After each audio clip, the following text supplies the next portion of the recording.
Tracy, welcome to the show. When you have a live show, anything can happen. That's what we tell people. So, That's so great. that's why sometimes it's it's normally seamless, but every now and then there's something that happens.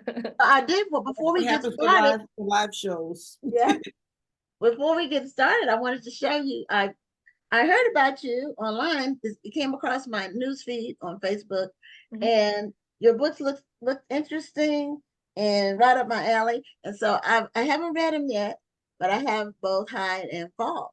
Oh, great. Thank you. I And appreciate I that. love your covers. Yeah, and They kind of look nice, huh? 3D. Yes. It has a 3D effect. Yeah, kind Really of neat. nice.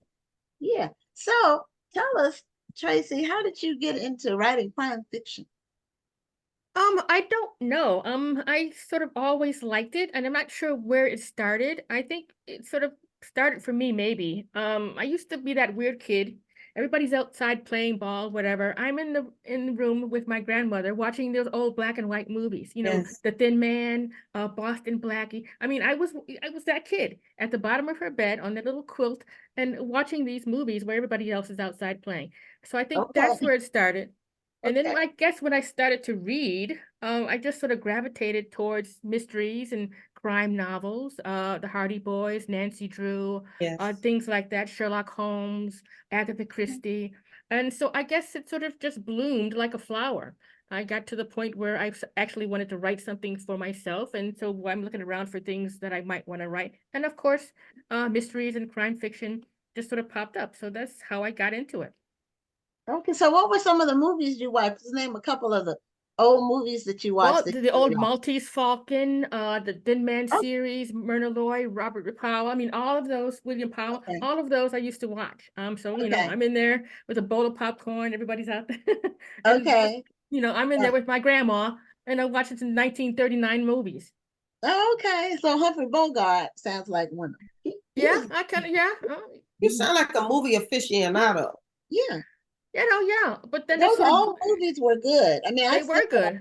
because they have to rely on dialogue Mm-hmm. to move the story. There's no special Right. effects at all. There's nothing. The most special effects is like a car driving down the street fast. But they really the acting and the story, the writing is just so Yeah. amazing on those old movies. So I still watch them from Turner Classic Movies. Yep. They show Sunday them. afternoon, raining Yeah. outside. I mean, come on. You can't get better than that. Right? So now what was your first book that got released? What was the name of it? It was called Broken Places. I've got two series going. So the first one was a PI series set in Chicago. We've got an ex-homicide detective, female, African American. Uh, her sole agency. She's a PI on her own, sort of working the gritty streets of Chicago. So that was the first one, Cass Rains. And then the second series, I've got an actual homicide detective and her homicide team, still set in Chicago because that's where I live. That's what I know. Okay. So it's a different sort of end of the same sort of ball. So we've got Cass over here going loosey goosey with the law, and then we've got this detective, this homicide detective, who actually has to adhere to what the law says and sort of go step by step by step. So it was sort of a weird adjustment for me as the writer to sort of make stuff up on this side and then have to sort of adhere to procedure, step by step. There are certain things that police officers do when they sort of come on that crime scene. They're not making things up as they go. There's a process. And so I had to sort of learn what that process was and sort of create this character within that process and still sort of give it some kind of life and something that sort of pulls readers in. Hmm. Mm. Well, they sounded when I read them online, the synopsis sounded like because that's I like mysteries Mm-hmm. as far as books. I also like action mysteries as far as movies, Mm-hmm. even the modern ones. I don't like all of the special effects because to me that's a lazy way to make a movie. To me, it's where's the writing? Where's the acting? Where's the You don't storyline? you don't need all that when you've got Right, explosions and car chases. Come right, on. right. So that's what I tend to like in terms of just even shows I will binge and watch. they tend to be. I just finished watching. I don't know if you've heard of Rabbit Hole. I've heard Um, about it. Yeah, I haven't it's seen it. on. It's Kiefer Sutherland because I Mhm. 24 was one of my favorite shows. So I like espionage, but it's still mystery kind of. It's still the same sort of lane. Mhm. And so, but I love reading books that are strong on characters. So I can't wait to get into yours. Now this, I think these two are they the same? See, Detective Harriet Foster. So Yep. which one came first? High came first. That was the Okay. first one, and followed So is the second. so Yep. okay, so this is the one I need to read first. Oh, you don't have to. I mean, it If depends on it's what kind a of reader you series, are. yeah, if it's a A series, I good like to start at Yeah, character, the right? right. I like to start at the beginning because what Yes. happens is We each have we book have could to be read a them in standalone. order. We have Yeah, to understand the characters. Everything has to make sense to us. Right. right. We have to And then read the 'em in- backstory, you miss the backstory if you don't start in book one. Good And so, Right. point. Good point. So you mm, learned a lot about Harriet and Hyde and sort of figure out what her problem is, and that Exactly. sort of carries through to the second one. So yeah. Exactly. So tell us about your process when it comes to planning these stories, because you can't just sit down and write a mystery or a crime novel. Everything has to still make sense. Everything has to be in a certain order. So how do you go about doing that? Well, I sit down without a plan and I come, I write the story. Okay, there are two camps. There are two kinds of writers. There are those writers who outline everything. They know exactly what's going to happen on page 5. They know what size shoe their characters wear. They know everything before they sit down at that laptop and write their story.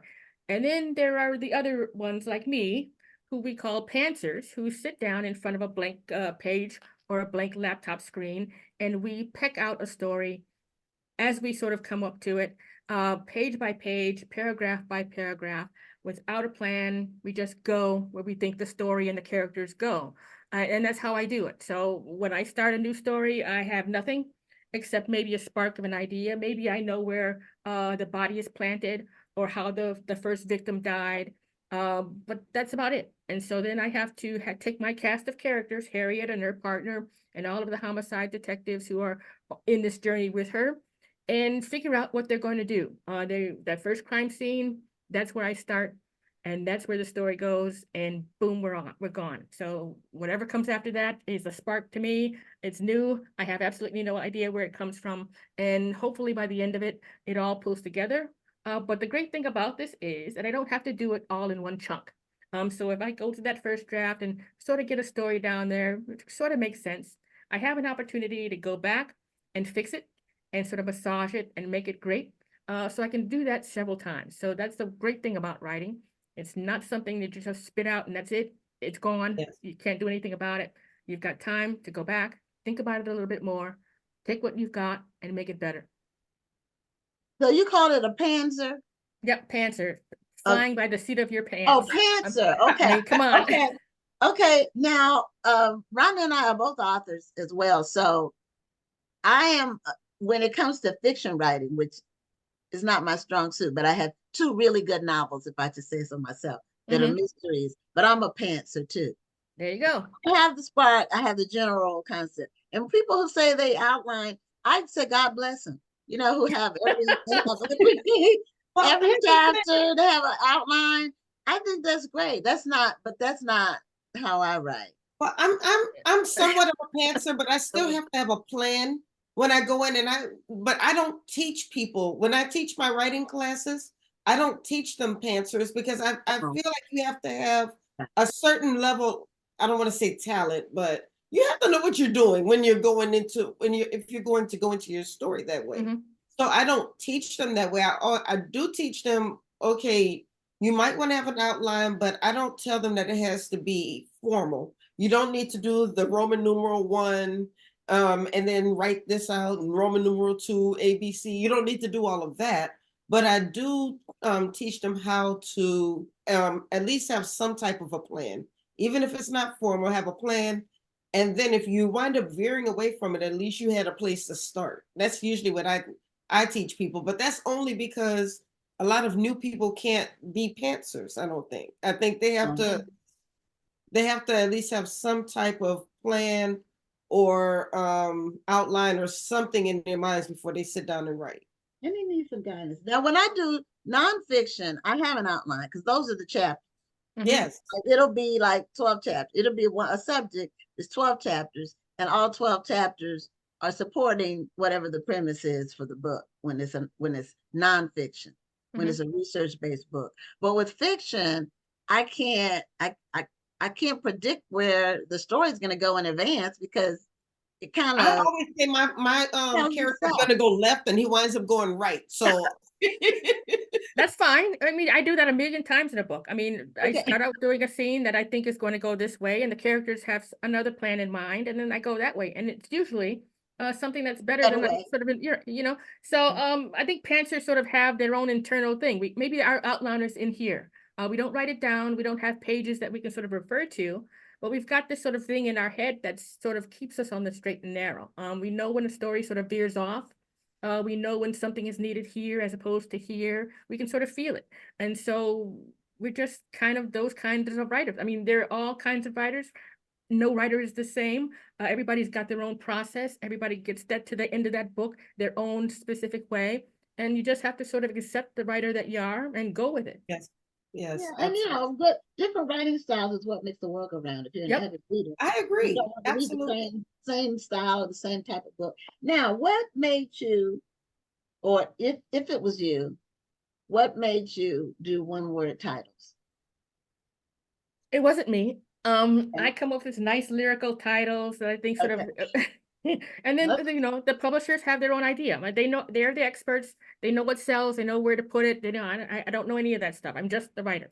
And Okay. so they came up with the first one word title, Hide. And then, of course, the series, so they sort of kept with that. So fall for the second. And then Okay. for the third is going to be titled Echo. I mean, so apparently this one word thing is my brand now. So Signature. I'm fine with it. I mean, that's you know, once the story is there, that's my part. The title and the book covers, and that's them. And you know, all the power to you. Go with it. Whatever works for you works for me. Okay. Now, when you got your first book deal Mhm. for signed for your first book, when was that? And especially when it's compared to these books that are coming out back to back. Mhm. Oh, I think it was, oh, I can't remember. 2017 or 18, I think was my first Broken Places.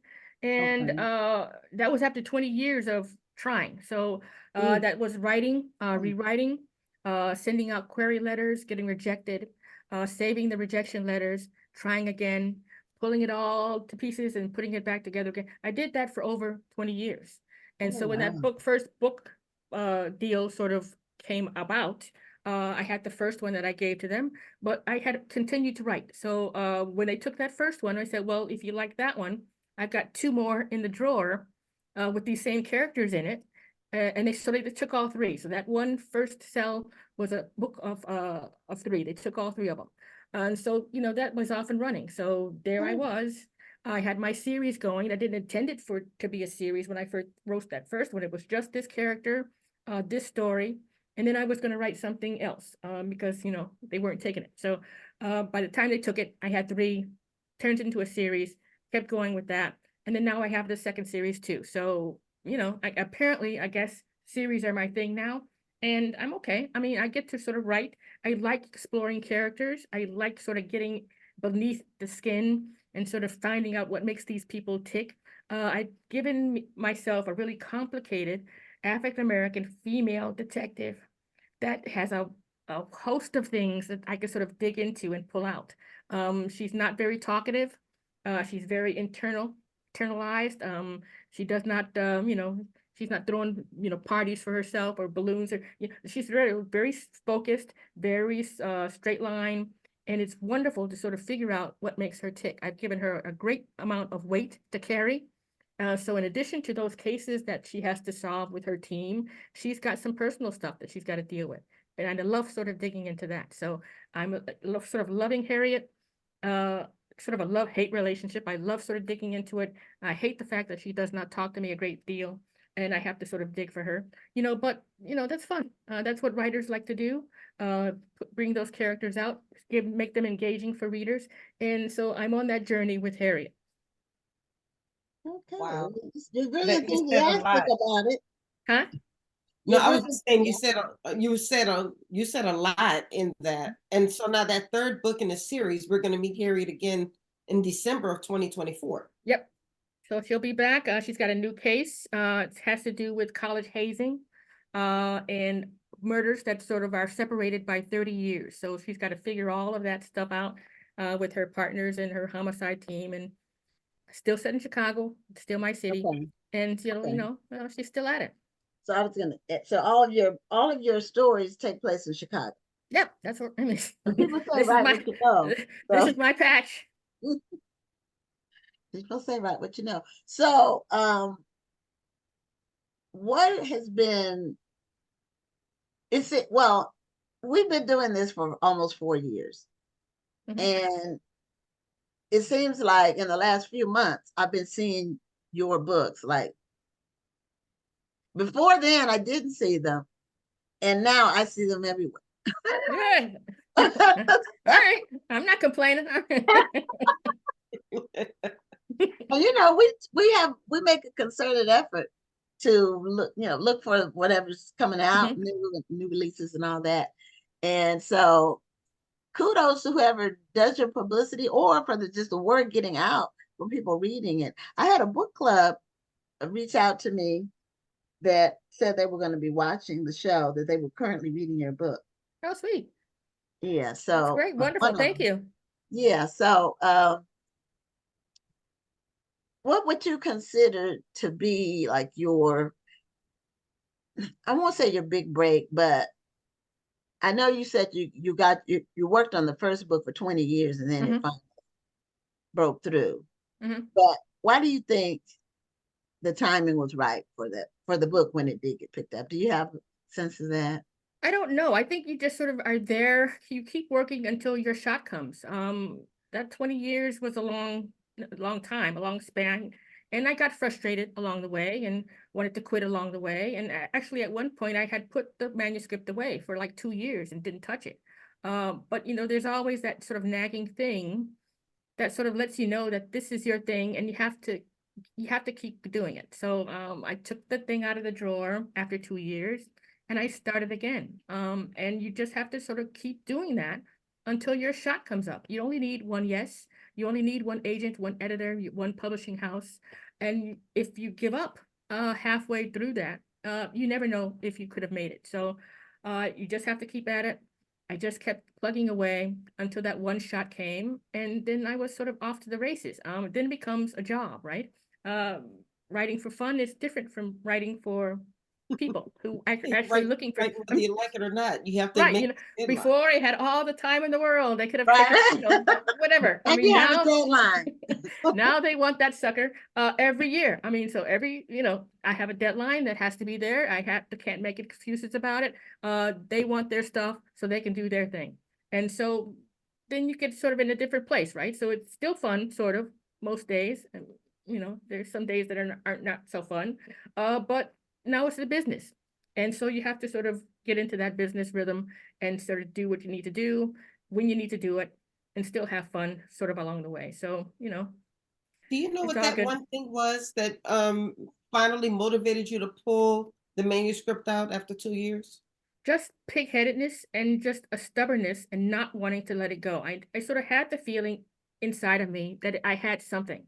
I may not have been where I needed to be or had learned everything that I needed to learn, but I knew there was something there that if I just kept at it, I'd probably get it, but it's hard. It's sort of hard to sort of keep yourself sustained after 20 some years. You're seeing everybody else get published.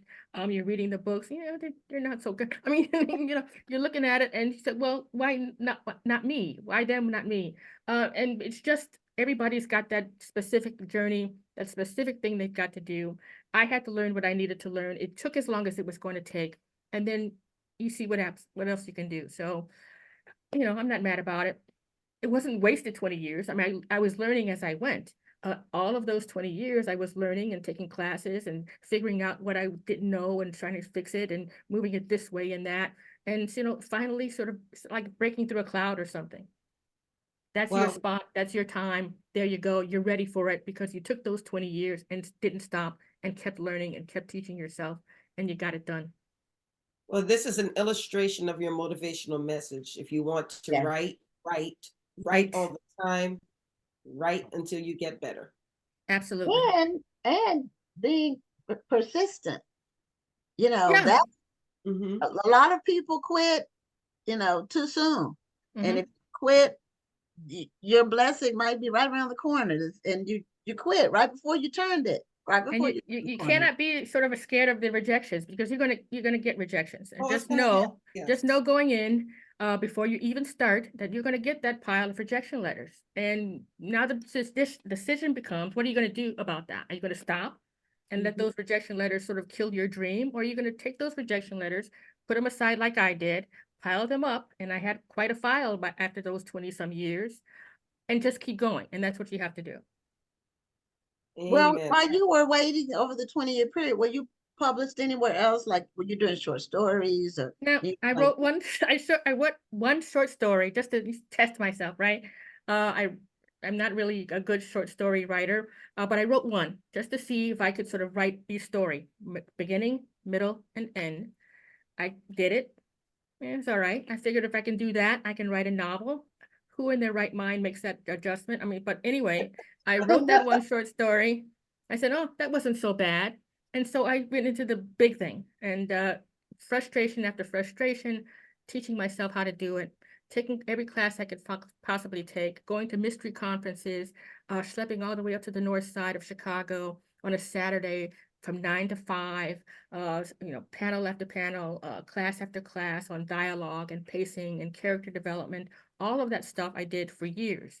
And I was teaching myself. I'd go back home and write again and see if I could sort of apply some of that.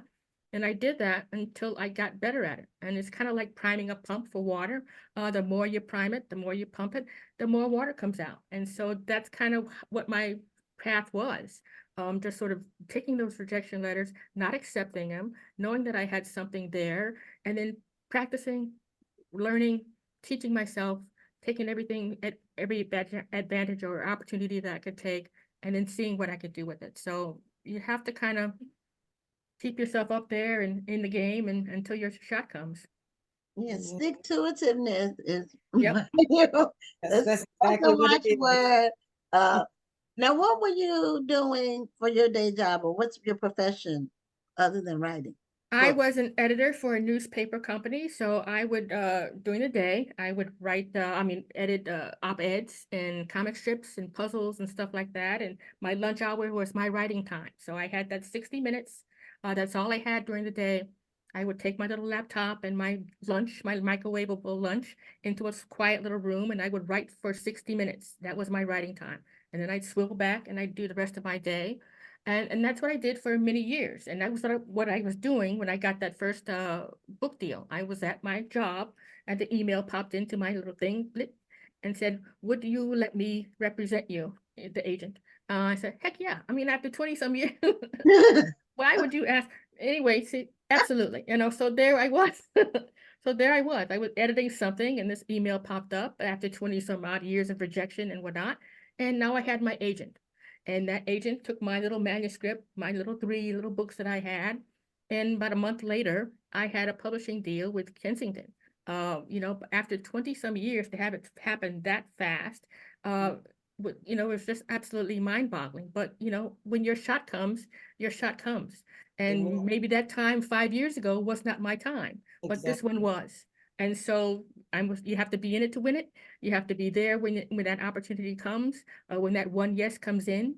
And hopefully, I hoped that all the work I had done for those 20 barren years was going to pay off in the end. And I think it did because I didn't stop. I continued to sort of learn what I did not know because I knew it was a lot of things that I didn't know, but I sort of taught myself that and found the information wherever I could find it. And so when that shot came, I was kind of ready for it. I knew what I needed to know. The books I thought were good. They're not perfect. No book is. But every writer, I think, sort of strives for the next one to sort of get better and better and better. And hopefully 5 years from now, I will be better than I am today. And 10 years after that, I will be better than I am 5 years ago. So that's what I'm hoping for. I'm hoping to have a long writing career, and I love fingers crossed, and we'll see that. what goes. I love that. And I know we only have about a minute left. If you could take just a few seconds, because I feel like a lot of your motivation probably came from the group that you're in, the Crime Writers of Color. Absolutely. If you want to take a few seconds to maybe mention that. You know what? Writers have a community, and Crime Writers of Color is our community. It's a family. I think we've got more than like 350 members at this point, all genres. We've got PI novels and Southern noir and cozies and all the rest of that. But this is the spot where we can sort of come and sort of support each other, commiserate when things don't go bad, cheer for you when you've got that deal or that wonderful book deal or that whatever that movie option. We're there. We're that sort of nucleus of people who are cheering you on and supporting you and advocating for your work. We're blurbing each other's stuff. They're doing so we're there in this big community of crime writers. We're this other little community within that community, and we are there for each other, and I absolutely love it. I was there from the beginning. I'll be there till the end, and I think we're doing some good stuff. Oh, wow. Awesome. Thank you so much for Yeah. sharing with us tonight. And And I have your book, so I'm showing Yeah. the covers again. yeah, I really hope that people were listening, because this Well, was let a me know. masterclass tonight. This was a masterclass. Oh, thank you. Yes. So thank you so much for being a guest on Black Authors Matter TV, and continued success. And once I finish, at least once I finish High, because that's the first, right? Yep. Okay. I will reach out to you. Okay, let me know. Post a review. All right. Okay. I appreciate that. All right, you have a great night. Thanks You again. too. God bless Thanks you. for having me. Okay, Take you're care. welcome. Bye-bye. Bye-bye. Bye-bye.